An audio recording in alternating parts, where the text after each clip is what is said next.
The first screen you'll be presented with on the platform is the dashboard. The screen consists of 3 sections. The first section is the quick start section, which shows you the 4 quick steps you need to take to get your content onto your screens. You need to create a clip, add it to a playlist, schedule the playlist to a player, and then synchronize the changes to your player.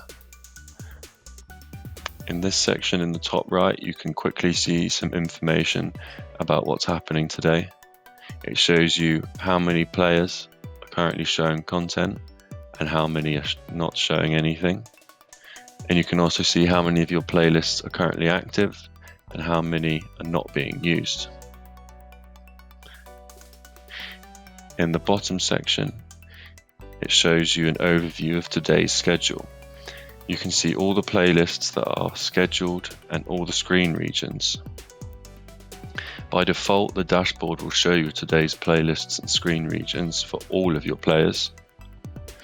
And in this list of playlists that are scheduled for today, you can preview them on your current device and then edit them to make any changes that you feel you need to make.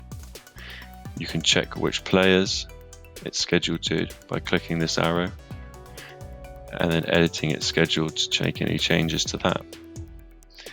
For your screen regions, you can also preview them. You can edit them to change their name and their categories.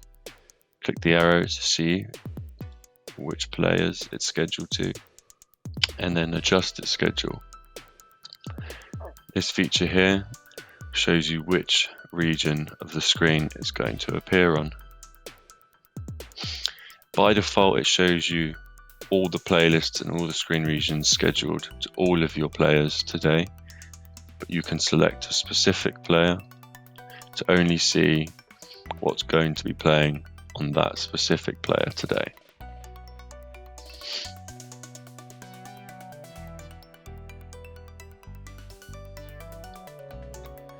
So your dashboard is your landing platform. It's your key to seeing what's going on today, so you can make any necessary changes and make sure everything is scheduled.